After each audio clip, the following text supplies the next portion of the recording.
Bom dia a todos. Hoje nós iremos dar continuidade, às perseguições na igreja. Eu tirei uma notícia recente do Aliados Brasil Oficial, Notícias Europa. Nesse sábado, dia 15, a cidade de Estocolmo, na Suécia, será palco de um evento onde um exemplar da Bíblia, e outro da Torá serão queimados publicamente com transmissão pela internet. O ato acontecerá do lado de fora da Embaixada de Israel, na capital sueca, apesar dos pedidos das autoridades israelenses para que o protesto fosse impedido. A polícia local autorizou a manifestação. Vou parar um pouquinho só para complementar. Vocês acham que quando eles queimar, a Bíblia, queimar o Torá, vocês acham que vai acabar bem? De jeito nenhum. Vocês vão ver o que vai acontecer depois. Vai desencadear um grande protesto internacional. O ato acontecerá do lado de fora da Embaixada de Israel, na capital sueca. Apesar dos pedidos das autoridades israelenses para que o protesto fosse impedido, a polícia local autorizou a manifestação. Nem deveria de ter essa manifestação, No mês passado, um imigrante iraquiano queimou o exemplar do Alcorão. Queimou. Você já sabe o que acontece quando fala qualquer coisa do Alcorão, O livro sagrado do Islã, do lado de fora de uma mesquita, gerando uma onda de protesto. Acho que as pessoas têm que começar a respeitar a religião dos outros, Não queimar nada, nem nada. Se você não gosta, mas não faça baderna, Por causa de uma pessoa, milhares sofrerão consequências, A queima da Bíblia e da Torá será uma resposta à queima deste Alcorão. Um homem apresentou à polícia um pedido para poder realizar o protesto e conseguiu aprovação.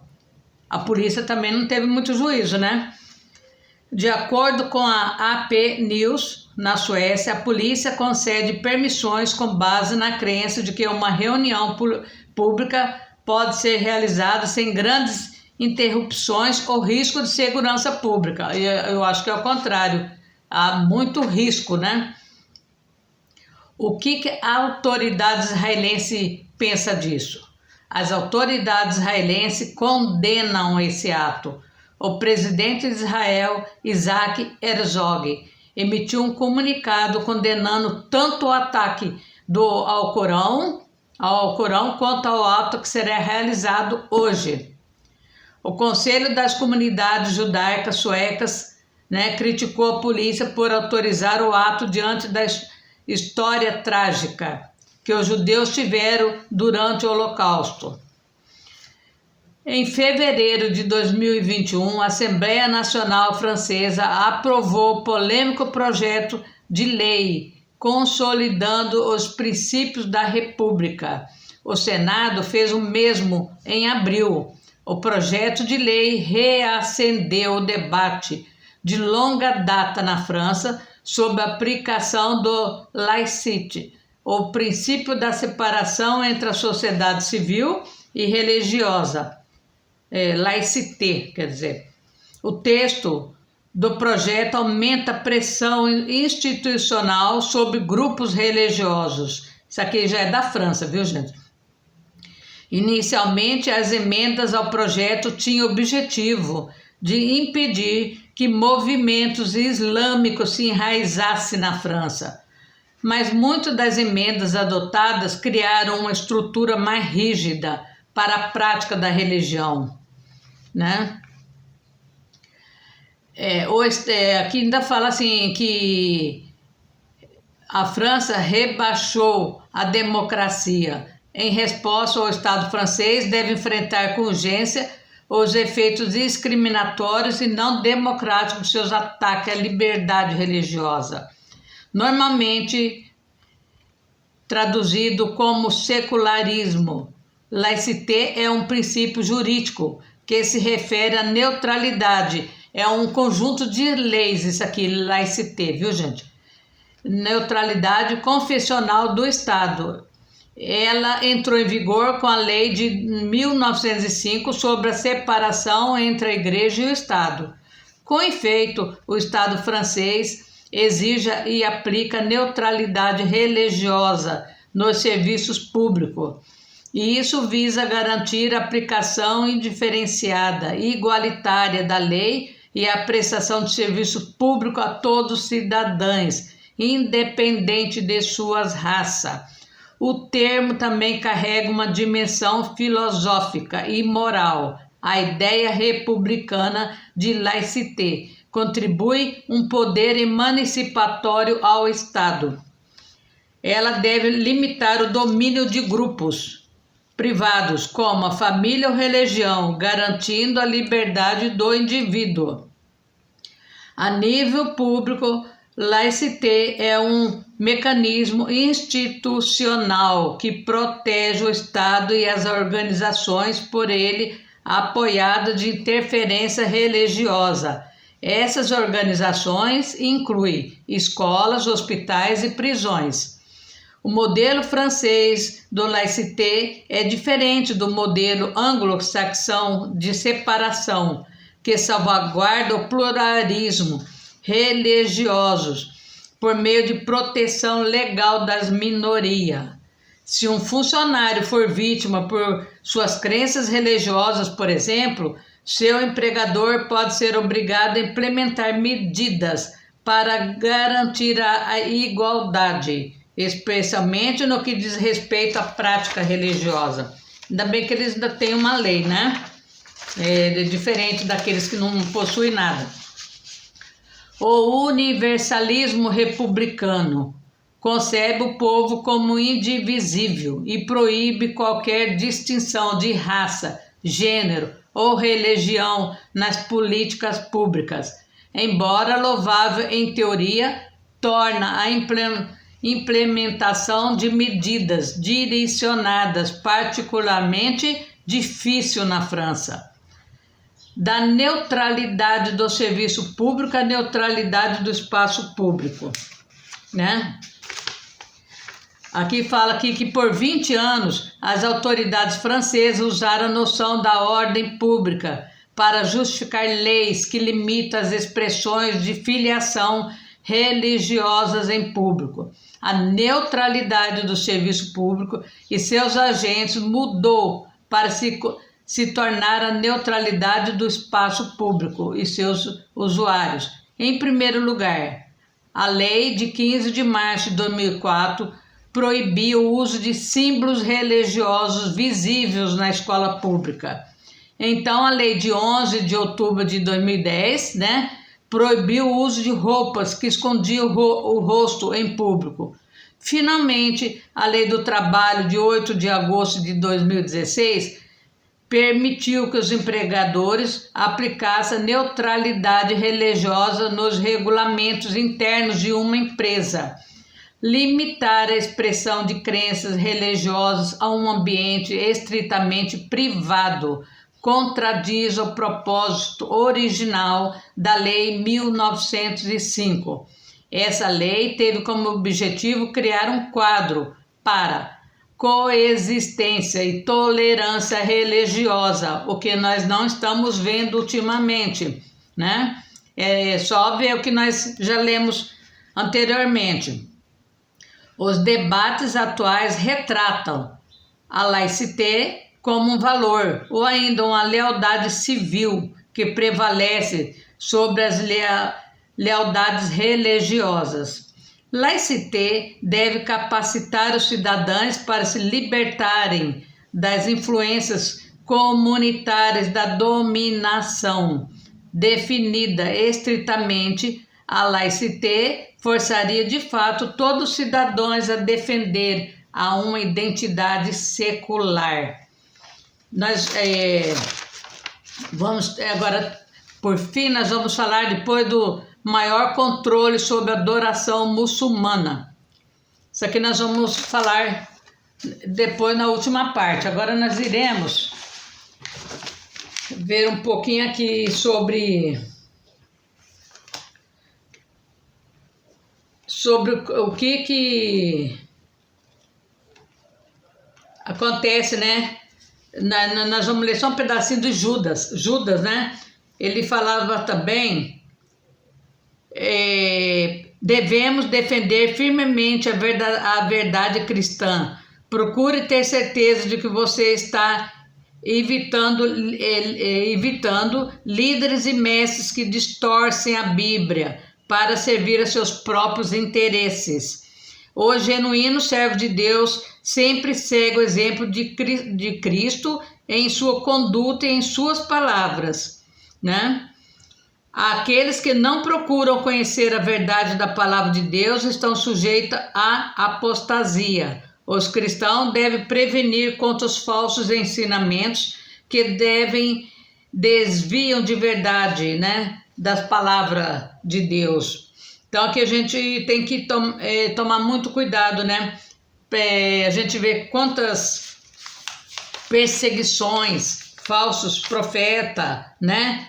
Todo mundo falando uma coisa, você fica até sem saber, né? O que é certo e o que é errado. Então tá aqui, ó, a carta de Judas enfoca a apostasia. O que é apostasia? Isto é, quando as pessoas se afastam da verdade de Deus e abraçam falsos ensinamentos, falsas crenças. Nessa carta, Judas lembra aos leitores o juízo de Deus sobre aqueles que no passado abandonaram sua fé. Ela representa Ela representa uma advertência contra os falsos mestres. Nesse caso, provavelmente, os mestres gnósticos, né? Assim compara, né, o que é heresia e o que eles pensam, né, sobre a ética cristã, combater os falsos ensinos, e devemos encorajar os leitores a verdadeiras doutrinas e conduta. Mas não está fácil fazer isso, gente, diante de tantas perseguições religiosas. Os nossos grandes homens de fé sofreram muito, sofreram prisão, sofreram tudo para levar o evangelho para todos, né? Então não é fácil, não está sendo fácil. Nós estamos vendo que nós estamos vivendo isso. A volta, parece, da perseguição religiosa, parece que está voltando tudo de novo, só falta a fogueira da Inquisição e queimar as pessoas vivas, sendo que já está acontecendo isso na África e outros países, tá? Então está muito difícil. Então nós temos que tomar muito cuidado e não desistir, né, de Deus, que aqui está nos nossos livros. Está falando o maior controle sobre a adoração muçulmana, a luta contra o terrorismo, galvanizou a tendência para uma definição estrita de laicité. A suspeita crescente do Islã é uma característica típica. O Estado francês, ele monitora o treinamento e prática o discurso dos líderes religiosos, aquilo que eu acabei de falar agora, dos falsos líderes. Tudo isso faz parte do seu objetivo de conter o culto muçulmano em uma estrutura estritamente definida pelas autoridades políticas. Eu acho que tem espaço para todas as religiões, né? Não é só uma, só dominar todos, né? Em dezembro de 2020, o presidente Macron pediu ao Conselho Francês da Fé Muçulmana que concordasse com uma carta de princípio para regular o ensino de Islã. O Estado francês pretende também criar um Conselho Nacional de Imamês. Esse conselho treinaria autoridades religiosas de acordo com os princípios republicanos estabelecidos no documento. O artigo 9 da Carta estipula que as denúncias do chamado racismo de Estado, como todas as posturas de vítima, são difamação. Isso carrega ecos alarmantes de um contexto mais amplo de acusação da pesquisa acadêmica. Nós não podemos esquecer que na França também estão desmanchando muita igreja, viu, gente? A fé lá também está meio abalada, muito abalada, né? O projeto de lei anunciado por Macron combina medidas para regulamentar ainda mais a prática religiosa muçulmana. Um exemplo de tal medida é a proibição do uso público dos véus por menores, né? A versão final do projeto de lei ainda não foi aprovada pelo parlamento. No entanto, procedimentos judiciais supranacionais foram iniciados para tratar seu texto. Eles querem morar na França, mas não querem abandonar o véu, querem obrigar as pessoas a usar véu num país que ninguém usa véu, né? Eles tinham que obedecer também onde que eles estão, né? Em janeiro de 2021, o Conselho de Direitos Humanos das Nações Unidas recebeu uma queixa denunciando o tratamento dado pela França à comunidade muçulmana. O documento relata várias prisões e ataques direcionados a crianças, a associações, organizações muçulmanas. São perseguidos, os muçulmanos são perseguidos lá também, né? Também acusa a França de violar seus compromissos internacionais. O que mais temos ultimamente é violações dos compromissos nacionais, né?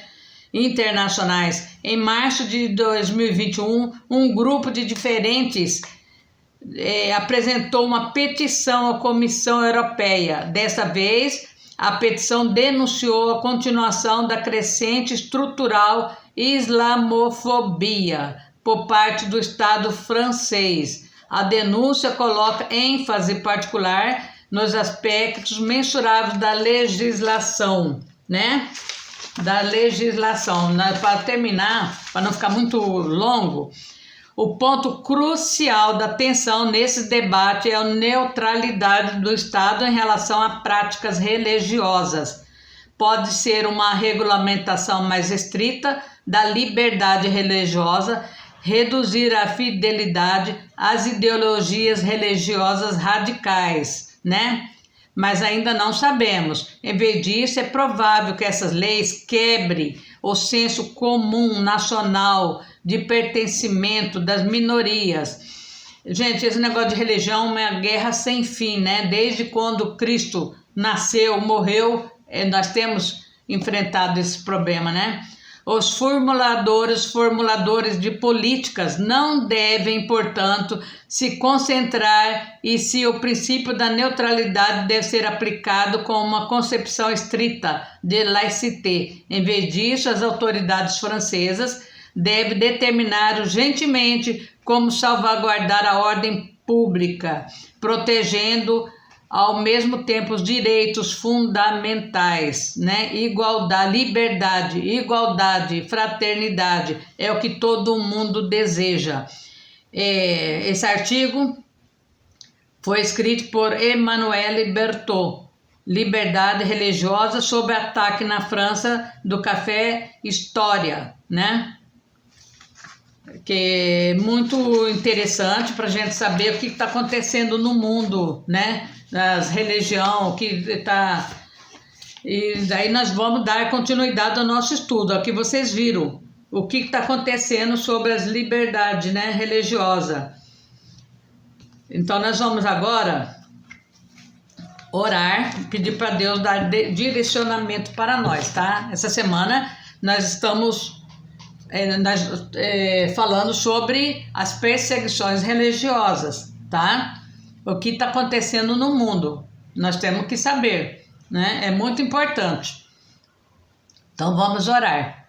Senhor Deus Todo-Poderoso, coloco, Senhor amado, mais uma vez na brecha da intercessão, Senhor, que o Senhor possa, Senhor, nesse dia, ajudar todos aqueles que estão sofrendo perseguições religiosas, perseguições políticas, Senhor, que o Senhor vai entrando, Senhor amado, com a tua justiça, Senhor amado, e faça um mover muito grande, meu Pai. Eu peço especialmente, meu Pai, para aqueles que estão presos desde o dia 8 de janeiro aqui no Brasil, Senhor, que o Senhor entra naquelas celas, Senhor, onde que aquelas mulheres estão clamando dia e noite por justiça, Senhor, que o Senhor derruba por terra, Senhor, todas as grades de ferro, Senhor, todos os ferrolhos caia por terra, Senhor, que o exército de Deus acampe naquelas prisões, Senhor, e faça um mover muito grande, meu Pai, que o Senhor entra nos 3 poderes, Senhor, entra no Senado, na Câmara dos Deputados, no STF, Senhor,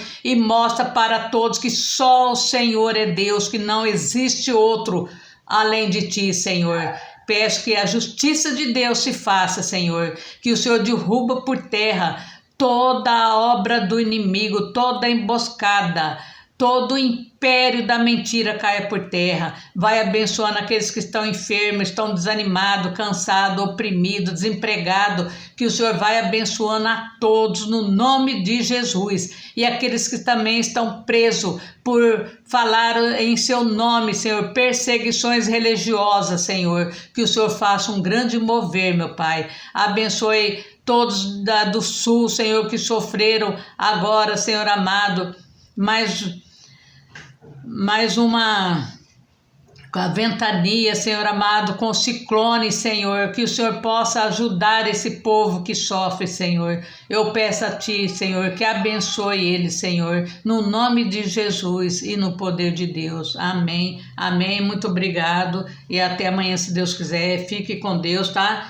E vamos continuar firme, porque Deus é maior. Nunca desiste de Deus, porque Deus nunca desiste de nós, tá? Obrigado, até a próxima.